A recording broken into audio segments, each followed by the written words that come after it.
Hello everyone, welcome to Apti plus editorial analysis. इस video session में मैं आपके साथ हिंदू और इंडियन एक्सप्रेस से जो इंपॉर्टेंट एडिटोरियल है उसको डिस्कस करूंगा। हम लोग समझने की कोशिश करेंगे जो एडिटोरियल आज के न्यूज़पेपर में रिपोर्टेड है वो आपके जनरल स्टडीज़ के पेपर में कैसे रेलिवेंट है। तो चलिए आगे बढ़ते हुए स्टार्ट करते हैं। और स्टार्ट करने से पहले मैं ये बता दूं कि we have launched mock test series. तो टोटल 25 टेस्ट हैं इस मॉक में, जहाँ पे 13th आपको फुल लेंथ टेस्ट मिलेंगे and 12 test will be on current affair. So this is an holistic test series where you can practise for the upcoming prelims examination. This is costing you only 750। तो video के description में आप link check कर ले, जहाँ पे आपको prizes और लिंक मिल जाएगी जहाँ से आप इसको रजिस्टर कर पाएंगे, right. Now coming to the today's editorial list. So today is 8th of May। जो इन डेप्थ एनालिसिस होगी वो conducting election during the pandemic.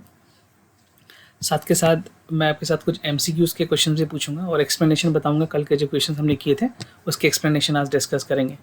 And a mains question would be there that is related to the in depth analysis. Now coming to the Hindu, India needs to enact a कोविड-19 law. और जो दूसरा editorial है that is should health care be a fundamental right, right. So ये दो important article हैं। बात करें इंडियन एक्सप्रेस से तो redefining security and regroup and reinvent, right. So these are some of the important editorial that I will be discussing today. तो आगे बढ़ते हैं। और उससे पहले मैं ये बता दूं कि आज के डे में जो इंपॉर्टेंट डेज और नेशनल इंटरनेशनल में, तो today is world red cross and red crescent day है। तो 8 मई को इसको मनाते हैं। So this type of things can again be important for any other competitive examination. तो जब भी कोई नेशनल इंटरनेशनल डेज इंपॉर्टेंट होगी तो मैं आपको सेम डे डिस्कस कर लिया करूँगा उसके बारे में, राइट। ना बढ़ते हैं अपने इन-डेप्थ एनालिसिस की तरफ। Conducting elections during a pandemic. So this is written by S.Y. Qureshi. He is a former chief election commissioner of India. और ये आर्टिकल आज के द हिंदू न्यूज़पेपर में रिपोर्ट की गई है। So this again is important for your general studies paper 2 entirely, and it is not that relevant for general studies paper 3. So, and precisely you can use the points here which I'll be discussing in the essay paper as well, right? तो देखते हैं, समझते हैं किस बारे में जिक्र की गई है पूरी डिटेल में। तो conducting election during the pandemic को लेकर के जिक्र है और कुछ केसेस अभी जो रिसेंट में आई है उसके कंसर्न में चीज़ें बात की गई है। तो जो कॉन्स्टिट्यूशनल क्राइसिस है महाराष्ट्र में रिपोर्ट किया गया है, थ्रेटेंड है वहाँ पे जो चीफ मिनिस्टर की जो प्रोसेस, जो अभी प्रेजेंट जो चीफ मिनिस्टर हैं उद्धव ठाकरे, उनको लेकर के बेसिकली बातें की गई है। So Maharashtra is struggling through the कोविड-19 पेंडेमिक। अगर बात करें the number of the cases is among the highest in India. सबसे ज़्यादा केस महाराष्ट्र में है, उसके बाद Delhi and again the other states are there. So these states have reported the maximum number of pandemic, the cases of the कोविड-19। और जो current chief minister हैं उनकी जो ऑफिस हैं, उन्होंने ज्वाइन किया था ऑफिस 28 नवंबर 2019 को, जो कि अब basically when he was elected he was not the member of the parliament. Basically he was not the member of the state legislature. ना तो वो स्टेट लेजिस्लेचर से अपॉइंटेड थे, ना तो स्टेट काउंसिल से, राइट। तो उनकी जो पोस्ट है, जो 6 महीने की अवधि होती है, जो duration for any person to be appointed as a minister, और चाहे वो सेंटर में हो चाहे वो स्टेट में हो, वो सिर्फ 6 मंथ दिया गया है मैक्सिमम ड्यूरेशन। ये आपको पॉलिटी में पता होगा। तो ये सारी चीज़ें जो 28 नवंबर को उन्होंने जो ओथ लिया था that is expiring on May 27। Now at present point of time election हो नहीं सकती है। तो ये सारी चीज़ों को ध्यान में रखते हुए क्या करना चाहिए, क्या आगे डिसीजन लेना है, मैं इलेक्शन कमीशन के जो डिसीजंस हैं वो भी आपको बताऊंगा कि इलेक्शन कमीशन कैसे इलेक्शन कंडक्ट करेगी इसको लेकर के। तो आर्टिकल 164 है कॉन्स्टिट्यूशन का, जिनके मुताबिक it allow a person to become a minister without being a member of House of the Legislature for period of 6 months from the date of the oath। तो इन्होंने 28 नवंबर को बेसिकली ओथ लिया था, जो कि May 27 को ख़त्म हो रही है। तो इसके बाद क्या होगा, whether they would be basically emergency state emergency को गवर्नर रूल भी कहते हैं, वो चीज़ें इंप्लीमेंट होगी, या how the things will be regulated, दूसरे पार्टी को निविदा दिया जाएगा। तो ये सारी चीज़ देखने की है। एंड अगर बात करें जो महाराष्ट्र के इलेक्शन थी that was schedule for 26 March 2020, right. तो यहाँ पे ये ऑलरेडी शेड्यूल थी, but the national lockdown has been imposed from 25 March. तो उसके बाद से चीज़ें पॉसिबल ही नहीं थी होना, राइट। नाउ इसी कंसर्न में जो डेडलॉक है between the governor and chief minister, उसके बारे में जिक्र है कि स्टेट कैबिनेट ने, जो वहाँ की जो स्टेट कैबिनेट है जो प्रेजेंट की भी सरकार है, उन्होंने 9 अप्रैल 2020 को रिकमेंड किया कि जो गवर्नर है उनके पास स्पेशल पावर होता है कि वो किसी भी मिनिस्टर को, किसी भी इंडिविजुअल को नॉमिनेट कर सकते हैं लेजिस्लेटिव काउंसिल में। राइट। तो यहाँ पे बेसिकली 2 लोग को किया जा सकता है गवर्नर के द्वारा। तो जो आर्टिकल 171 है that is again coupling with 171(5), तो वो एम्पावर करता गवर्नर को टू नॉमिनेट इंडिविजुअल जिसके पास कोई स्पेशल स्किल हो और प्रैक्टिकल एक्सपीरियंसेस हो। तो गवर्नर ने इस प्रपोजल को डिफर्ड कर दिया था फर्स्ट इंस्टांसेस में, और गवर्नर का कहना था कि you need to consult to the central government, this is something which is the prerogative of governor itself, but उन्होंने this is a political tussle between the Shiv Sena and the BJP, so that is not our concern, हम उस चीज़ के बारे में नहीं अभी discuss करेंगे। आपको सिर्फ जो कॉन्स्टिट्यूशनल पावर है, जो पोजिशन है, उसके बारे में समझनी है। तो यहाँ पे section 151 of representation of people act है, जो हमारा आरपीआई है, उसके मुताबिक अगर समझें तो जो नॉमिनेशन है to the post can not be done अगर जो पोजीशन, जो सीट्स खाली है, वो अगर 1 साल से कम की उसकी वैकेंसी बची हुई है, राइट। तो प्रेजेंट में अभी 2 वैकेंसियाँ हैं खाली, और इसका जो टर्म है वो एंड हो रहा है 6 जून 2020। तो जो आरपीए 151A के मुताबिक कम से कम 1 साल होना चाहिए उस पोस्ट को एक्सपायर करने के लिए, right. So this is again expiring on 2020। तो यहाँ पे इस वजह से the term of the 2 vacancies is less than 1 year. तो that is why governor has said कि they can not do it, but उसके अलग कॉन्सिक्वेंसेज भी हैं, अलग रास्ता निकाला जा सकता है। But at the first instances the central government do not want that he should continue, ठीक है। We are not going to the other side of the debate, we are more concern in to the aspect जो कि आपके examination के लिए relevant है। ना बात करें इसमें सुप्रीम कोर्ट की एक वर्डिक्ट है, RS Chaudhary versus state of Punjab and others. तो सुप्रीम कोर्ट ने रूल किया था कि it would be subverting the constitutional to permit an individual who is not a member of the state legislature और to be appointed as a minister repeatedly for the term of 6 consecutive month, right. तो ये ऐसे order है कि जो भी किसी minister 6 महीने तक अगर वो कहीं से भी सेलेक्ट नहीं होता, इधर इन द लेजिस्लेटिव काउंसिल और स्टेट असेंबलीज, तो उसको अपॉइंट नहीं किया जाना चाहिए। ये सुप्रीम कोर्ट की वर्डिक्ट थी, SR Chaudhary versus Punjab and others. तो the practice would be clearly derogatory, जो अनकॉन्स्टिट्यूशनल स्कीम है, इम्प्रॉपर है और अनडेमोक्रेटिक एंड इनवैलिड होगी, ऐसा कहना था सुप्रीम कोर्ट के वर्डिक्ट में। So everything is going against the present incumbent chief minister. तो let's see what is the other option left with him. तो जो दूसरा ऑप्शन है, जैसे बिहार में हुआ था उस टाइम पे, मैं आपको एक एग्जाम्पल के तौर पे यहाँ पे मैंने ये एग्जाम्पल लिया है। तो महाराष्ट्र के सीएम के पास एक दूसरा ऑप्शन ये बचता है कि जिस तरह से बिहार के सीएम लालू प्रसाद उस टाइम पे 1997 में उन्होंने क्या किया था, उनको जब कन्विक्ट किया गया था क्रिमिनल केसेस में, तो he was been asked to leave the chief minister post. तो what he did, he brought his wife Rabri Devi to the chief minister position, right. तो अभी जो प्रेजेंट में जो चीफ मिनिस्टर है महाराष्ट्र के, उद्धव ठाकरे, उनके पास ये ऑप्शन बनता है, ये एनालिस्ट का कहना है कि what he can do, he can hand over his power to his son who is presently an MLA and is an elective representative. उसका इलेक्शन है, is a proper selected, Navi Mumbai से ही इज ऑलरेडी सेलेक्टेड। तो यहाँ पे एक option ये है कि वो सारा पोजीशंस उसको दे सकते हैं and he can be the next chief minister from the Shiv Sena, right. तो ये एक एग्जाम्पल था। ना बात करें क्या रोड मैप है कंडक्टिंग इलेक्शन का। जैसे मैंने आपको बताया कि लॉकडाउन की वजह से जो इलेक्शन 28 मार्च को शेड्यूल थी वो नहीं हो पाई। तो अब बेसिकली इलेक्शन कमीशन ने क्या किया है, उन्होंने डिसाइड किया है कि they will take up the election. This is again a big responsibility which election commission has taken. और जो पार्टिसिपेट करेंगे उस इलेक्शन में, they will be only 288 members from the Vidhan Sabha. जो स्टेट असेंबलीज हैं वहाँ से सिर्फ इतने लोग होंगे। Now EC will have to ensure the strict implementation, जो कोविड-19 की जो हेल्थ मिनिस्ट्री की जो गाइडलाइन है उसको फॉलो करते हुए ये सारी चीज़ों को एग्जीक्यूट करना होगा। और नोइंग द EC कैपेबिलिटीज, जिस तरह सिलेक्शन कमीशन ने ऑलरेडी पहले इस तरह से चीज़ें की हैं, तो it is being suggested that this would be a cakewalk for them, right. तो they have experience of conducting a lots of election. तो साउथ कोरिया का एग्जाम्पल अगर लेते हुए मैं आपको बताऊं, तो ऑलरेडी वहाँ पे नेशनल इलेक्शन करवाई गई साउथ कोरिया में, जहाँ पे 44 मिलियन लोगों ने वोट दिया था during this pandemic only, and they have taken all the precaution that they need to be taken. मैं आपको आगे बताऊंगा कैसे उन्होंने एग्जीक्यूट किया इस चीज़ को। So this can be a good source of reference and inspiration for the election commission of India. ना अगर बात करें क्या लेसन लर्न की जानी चाहिए साउथ कोरिया से, तो साउथ कोरिया ने भी रिसेंटली पार्लियामेंट्री इलेक्शन कंडक्ट कराया था डिस्पाइट द ऑनगोइंग पेंडेमिक, और पूरे सेफ्टी प्रिकॉशनर मेजर से इसको ली गई। अगर मैं आपको बताऊं तो वहाँ पे जो सेफ्टी वोटर फर्स्ट उस चीज़ को किया गया, जो डिसइंफेक्टेंट थे वो लगाए गए सेंटर्स पे, मैंडेट किया गया कि सारे लोग फिजिकल डिस्टेंसिंग करें, वियर ग्लव्स को करें, आप मास्क लगाएं, और जितने भी हर बूथ्स पे हैंड सैनिटाइजर की प्रोविजन की गई, and every time they were ensuring that proper dispensary there in the each centre. और election commission could also take an account in the measure of South Korea, उस तरह से उसका जो फुल प्रूफ प्लान है उसके साथ हम आगे एग्जीक्यूट कर सकते हैं, राइट। और अगर बात करें अगर बिहार की, जहाँ पे ऑलरेडी 9.9 करोड़ पॉपुलेशन है, तो अगर साउथ कोरिया के एग्जांपल को देखा जाए तो वहाँ पे 5.16 पॉपुलेशन है।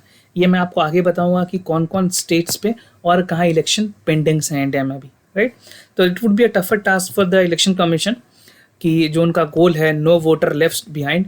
तो अभी कोविड-19 में पेंडेमिक के टाइम में जहाँ पे हम एक हाईली इन्फेक्शियस डिजीज से जूझ रहे हैं, उस टाइम पे ये चीज़ें शायद पूरी तरह से ना हो पाए, राइट। तो यहाँ पे मैं आपके लिए एक इमेज लाया हूँ साउथ कोरिया से, ये आप इमेज देख सकते हैं। So this is how they have conducting the election, a proper distance was maintain and with proper hygiene, with a proper mask, right. So this is how they conducted the national election.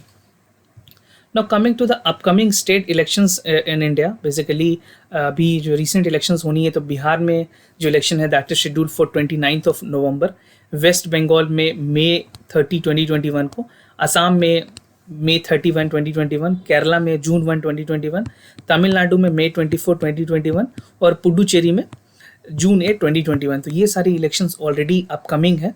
तो जिस तरह से Rajya Sabha, legislative council elections is postponed indefinitely, तो election commission can postpone the election of Lok Sabha and state legislative assembly for the period of 6 month only. यहाँ पे 6 महीने की duration के लिए ही इसको आगे पीछे कर सकते हैं, बिटवीन जो दोनों असेंबलीज हैं उनके बीच में 6 महीने से ज़्यादा का अंतराल नहीं रह सकता है, right, for a healthy democracy to functions. तो ये आपके ध्यान में भी रखना काफ़ी ज़रूरी है, ये इलेक्शन ऑलरेडी शेड्यूल्ड है।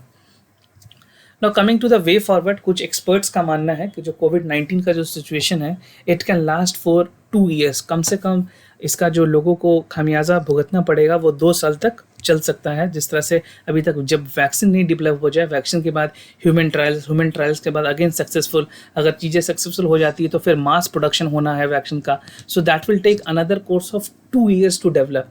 Eight that point of time India need to have an herd immunity, या फिर लोगों को इसके साथ ही चलना पड़ेगा। Now, differing election commission a long time would be again the spirit of the democracy। अगर हम इलेक्शन को ख़त्म करें या इलेक्शन नहीं कंडक्ट कराएं तो ये जो हमारी डेमोक्रेसी जो कोर एसेंस है, जो फेडरलिज्म है, उसके अगेंस्ट है। These are the 2 important components of the constitution, that is democracy and the federalism। And as a result of it, so election seems to be the only way out। हमें कम या फिर पूरे prevention के साथ उसके duration को आगे पीछे करके इलेक्शन लेना ही एक आखिरी ऑप्शन बचता है, राइट। Now इसी पे एक मेंस का क्वेश्चन है। The question is, the coordination between the governor and the chief minister play a pivotal role in the sustainable development of the state। So you have to write the answer, you have to comment it। So what you can do, you can write your answer and send us to the WhatsApp number that is given in the description of this video। So check the description जहाँ पे आप हमें answer भेज पाएंगे, and once we receive the copy we will evaluate it and resend it to the same number। Now coming to the Hindu, यहाँ से कुछ important editorial है। First is India need to enact कोविड-19 law. So यहाँ पे बात की गई है जो कोविड-19 से रिलेटेड जो लॉ है वो बनाने की ज़रूरत है, क्योंकि जो एडहॉक और जो रिएक्टिव्स रूल मेकिंग है वो एक लैक ऑफ कोऑर्डिनेशन दिखा रही है between the union and the state government, right. तो कोऑर्डिनेशन नहीं हो पा रहा है पूरे में। और जो लॉकडाउन अभी प्रेजेंट में, we are on the 7th week of the lockdown, almost this is 43 days today that we are continuing. और जो लॉकडाउन है that has been carried out by state government. उन्होंने बेसिकली अपने हिसाब से जो डिजीज़ एपिडेमिक डिजीज़ एक्ट है 1897, उसके प्रोविजंस को इम्प्लीमेंट करते हुए सारे क्यूरेटिव एक्शंस लिए हैं। बात करें अगर union minister of home affair, उन्होंने डिजास्टर मैनेजमेंट एक्ट 2005 के तहत बहुत सारे रूल्स रेगुलेट किए हैं, जहाँ पे रेड जोन, ग्रीन जोन्स और ये सारे जोन्स बनाए गए हैं। That is completely under the preview and provisions of the national disaster management act 2005। और कुछ डिस्ट्रिक्ट अथॉरिटीज़ हैं जैसे कमिश्नर ऑफ पुलिस हैं ग्रेटर चेन्नई के या फिर बेसिकली नोएडा के, तो उन्होंने बेसिकली क्या किया है उत्तर प्रदेश में कि सेक्शन 144 लगाया CRPC का, क्रिमिनल प्रोसीजर कोड का, पब्लिक प्लेसेस में, राइट। तो यहाँ पे एक यूनिफॉर्म लॉ नहीं होने की वजह से प्रॉब्लम आ रही है and real time maintaining of the basically जो मॉनिटरिंग करना, जो एडमिनिस्टर करना है जगहों को, वहाँ पे प्रॉब्लम आ रही है। So that is why it has been argued कि एक प्रॉपर एक नेशनल लॉ होनी चाहिए, कोविड-19 लॉ, राइट। और यहाँ पे एग्जाम्पल देते हुए बताया गया है कि जिस तरह से यूनाइटेड किंगडम ने कोरोना वायरस एक्ट 2020 एक्ट वहाँ पे लाया है, जो कि कंप्रिहेंसिव लेजिस्लेशन है जो कि डील करती है इमरजेंसी से, registration of health care professional, temporary closure of educational institution और financial assistance to the industries. So this is completely under the law which has been enacted. और इसी तर्ज पे सिंगापुर ने भी बेसिकली पास किया है, that is called infectious disease regulation 2020. So India also need a uniform law both for the state as well as for the central government to be implemented across pan-India and the union territories as well as the state government. So there's an urgent need to have a union and state coordination to overcome this COVID-19 pandemic. Now coming to the second important editorial, that is, should healthcare be a fundamental right? क्या स्वास्थ्य सेवाओं को मौलिक अधिकार बनाने की ज़रूरत है, इसके बारे में जिक्र है। So COVID-19 epidemic had been unprecedented and it has impacted a society. As you know, many of the other sector has been hugely impacted. तो यहाँ पे एक इंटरव्यू की गई है अभय शुक्ला और टी.एस. सुंदरन है। ये बेसिकली जो अभय शुक्ला है that is national convener for Jan Swasthya Abhiyan, और T S. Subramaniam he is a director of the national health for system and resources. तो इन दोनों के बीच में इंटरव्यू की गई है और इनसे समझने की कोशिश की गई है कि किस तरह से कोऑर्डिनेशन बनाने की ज़रूरत है। तो इनके मुताबिक centre and state need to cooperate in the funding. जो फंडिंग है, जैसे मैंने आपको पिछले एडिटोरियल में भी बताया था कि जो हमारी जीएसटी के जो एरियर्स हैं जो सेंट्रल गवर्नमेंट को देना था स्टेट गवर्नमेंट को, वो पेंडिंग्स है। जैसे जो लिकर अमाउंट है, लाइक जो लिकर की जो सेल होती है स्टेट्स में, that contribute to almost 20 to 30% of the state GDP. तो वहाँ से ये चीज़ें आती हैं। तो अभी सरकार ने लिकर शॉप्स खोले हैं और ऐसे कुछ कुछ चीज़ों को खोलने की ज़रूरत है। तो यहाँ पे बेसिकली हेल्थ से रिलेटेड बात की गई है कि जो हेल्थ जो as an issue, as an list जो आती है, वो आपके स्टेट सब्जेक्ट में आती है। आपको पता है 3 लिस्ट होती है, union list, state list and concurrent list. तो जो हेल्थ है वो स्टेट सब्जेक्ट है, स्टेट का मैटर है। तो इसमें बताया गया है इसको स्टेट के अंदर ही रहने देना चाहिए। इस पर एक फिनांस कमीशन, जो 15th फिनांस कमीशन, उन्होंने एक टास्क फोर्स बनाया था। उनका रिकमेंडेशन था कि जो हेल्थ है that must be transfer to the concurrent list, जहाँ पे दोनों union and the state can make laws. But जो एक्सपर्ट ओपिनियन ये है कि उनको अभी स्टेट के ऊपर ही रहने देना चाहिए। और अगर बात करें स्पेंडिंग की जो हमारी हेल्थ केयर पे है, वो लेस देन 2% है। एग्जैक्ट की अगर मैं बात करूँ तो 1.7% के आसपास सिर्फ खर्च होती है हमारी हेल्थ केयर में। और इसको मैंने आपको बार बार बताया है कि it's need to be augmented to the 5%, right. तो इसके बारे में जिक्र है कि इंटरव्यू है, आप इंटरव्यू ज़रूर पढ़ें, it would be again very important. और कुछ फोल्डर पॉइंट जो होगा उसको आप अपने जनरल स्टडीज़ के पेपर 2 और एथिक्स पेपर के लिए भी रख सकते हैं। Now coming to the Indian Express, यहाँ से कुछ important editorial. The first is from refunding the security. COVID constraints basically लेकर के बात की गई है और कैसे जो हमारी डिफेंस की जो एक्सपेंडिचर है उसको कैसे ट्रांसफॉर्म कर सकते हैं ताकि जो मिलिट्री कल्चर है उसको बनाए रखा जाए। तो एक स्ट्रैटेजिक गाइडलाइन की ज़रूरत है in Indian security manager, and that must shift from the threat based methodology to a multi disciplinary capabilities, right, जो कि आउटकम बेस्ड हो और जो नेशनल पावर एस्पिरेशन है उसको उस ज़रूरतों को पूरा करे। So there is a need to accelerate and create the indigenous defence capabilities. और इस डिफेंस कैपेबिलिटी की अगर मैं बात कर रहा हूँ तो मैं मेक इन इंडिया की बात कर रहा हूँ, right. So Make in India initiative is again one of the pivotal for the government of India, though it has not been such successful, बहुत ज़्यादा सक्सेसफुल नहीं मिली है सरकार को।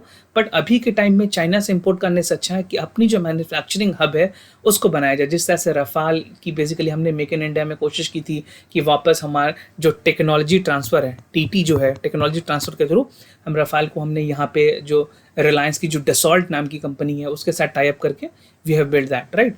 So these things again can be done in terms of the military advancement. और selective import करने की ज़रूरत है, that will again calibrate the march to the self-sufficiency. And training and educational process would again transform the military services in India. So इन्होंने कुछ suggestion दी है कि कैसे हम सिक्योरिटी, इंडिया की जो डिफेंस सिस्टम है उसको रीडिफाइन कर सकते हैं। So this again can be relevant for your general studies paper 3, security challenges and their management, right? Now coming to the other important editorial, that is Regroup and Reinvent. This is written by Kalraj Mishra. He is the governor of Rajasthan right now.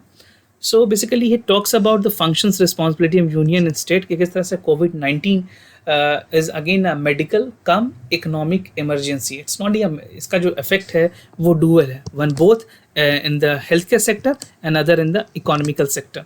तो economic stimulus package जिस तरह से सरकार की तरफ से आई थी 1.7 लाख करोड़, जो मैंने आपको बताया this is less than 1% of the GDP, right. और इसी क्रम में आरबीआई ने मार्केट में लिक्विडिटी बनाए रखने के लिए जो रेपो रेट है उसमें 75% की बेसिक पॉइंट की भी कट की थी ताकि मार्केट में लिक्विडिटी बनी रहे, right. So there is need to have a coordination between the centre and the state to meet the crisis. अगर बात करें medium micro small and medium enterprises, जो कि कलराज मिश्रा पहले मिनिस्टर थे इस medium small and mid enterprises के, तो उन्होंने बताया कि ये एक बैकबोन है इकोनॉमी की। एंड टॉकिंग अबाउट दिस, मैंने आपको कल भी बताया था कि जो एमएसएमई है वो जीडीपी में ऑलमोस्ट 30% तक कंट्रीब्यूट करती है। इनका जो कंट्रीब्यूशन है जीडीपी में वो 30% है, और most of the people working organised और ऑर्गेनाइज सेक्टर में यहाँ पे काम कर रहे हैं। तो यहाँ पे ज़रूरत है कि एमएसएमई को एग्जम्पशंस दी जाए, जो इलेक्ट्रिसिटी ड्यूटीज़ हैं उसमें 3 महीने की रियायत दी जाए उन्हें। एंड द सेम टाइम जो स्टार्टअप है इंडिया में वो वर्स्ट हिट है। सी इंडिया पोस्ट 2018 या 2015 के बाद entrepreneurship has again taken a boost, और सरकार ने जिस तरह से NSDC national skill development corporation बनाया, तो वहाँ पे सरकार की भी कोशिश थी कि जो एंटरप्रेन्योरशिप है उसको बढ़ोतरी की जाए। But it again take a new time, at least 5 साल चाहिए होते हैं किसी भी स्टार्टअप को ग्रो करने के लिए। सरकार ने स्टार्टअप स्कीम्स भी लेकर के आई थी जहाँ पे किशोर, युवा और ये सारी चीज़ों के लिए फंड 5 लाख रुपए, 2 लाख रुपए, 3 लाख रुपए दिए जा रहे थे। सो अगर बात करें स्टार्टअप का सबसे ज़्यादा नुकसान हुआ है इस टाइम पे। And there is a need to push the agriculture market, जो ई नाम है उसको पुश करने की ज़रूरत है ताकि जो फार्म प्रोड्यूस हैं उनको एक्चुअल प्रॉफिट मिल पाए। अभी रिसेंटली अभी जो टाइम है इस समय पे मैंगो और ग्रेप्स का टाइम है, तो लोग अभी इतना नुकसान हो रहा है कि जहाँ पे अगर मैं ग्रेप्स की बात करूँ तो 40 रुपीज़ पर केजी से फार्मर्स को मिलना चाहिए था। Okay, now they are getting, they are not getting even 5 rupees.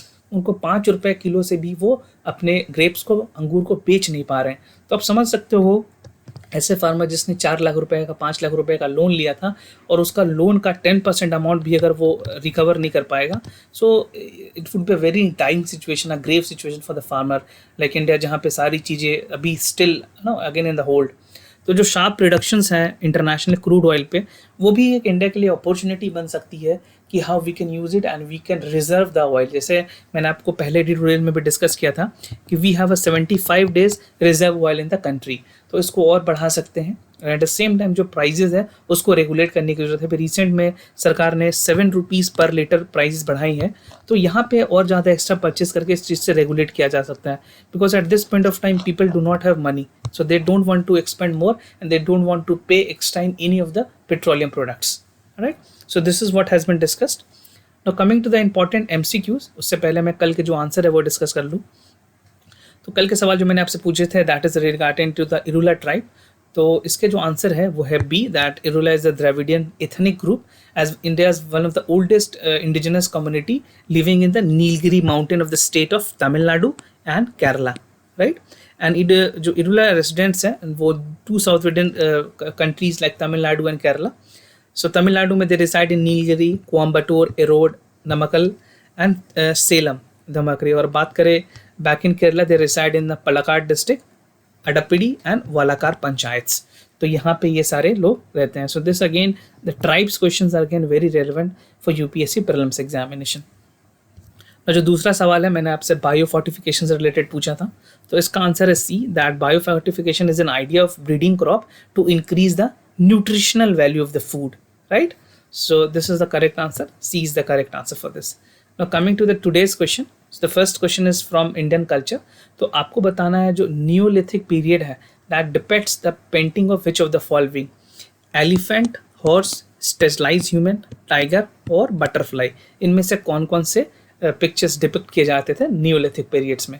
और ये चीज़ें आपको एनसीईआरटी में मिल जाएगी, या अगर आप नितिन सिंघानिया का बुक पढ़ रहे हैं तो उसमें ये चीज़ें आपको मिल जाएगी, right. So you have to tell the answer 1, 2 and 3, 2, 3 and 5, 1, 2, 3 and 4 और 1, 2 and 5। सो आंसर जब भी आप लिखें तो सिर्फ A, B, C, D लिख करके हमें बता दें, आपको ये पूरे लिखने की ज़रूरत नहीं है। Now coming to the second question with reference to Raja Ram Mohan Roy, consider the following statement. He was greatly influenced by the modern Western ideas, उससे वो influenced थे, and he did not show the faith in the monotheism, and he was the father of Indian Renaissance. तो आपको बताना है इसमें correct answer कौन सा है. Only one, only two, both 1 and 3 and 1, 2 and 3, right. तो जो भी करेक्ट आंसर है वो आप हमें वीडियो के कमेंट सेक्शन में बता सकते हैं, right. So this was the question for the day. And if you like this video, do not forget to like it. Subscribe the Aptplus Academy for Civil Services, जहाँ पे सारे important videos मिल जाएंगे.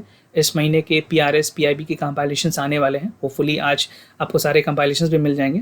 तो आप वीडियो के साथ बने रहें और टेलीग्राम चैनल से कुछ इंपॉर्टेंट PDFs भी डाउनलोड कर पाएंगे, right. And I sincerely thank you for listening to this video. अगर कोई भी कंसर्न हो तो हमें ज़रूर बताएं. We will be more than happy to assist you. For time being I am signing off. Wish you all the best. Stay home, stay safe. Thank you.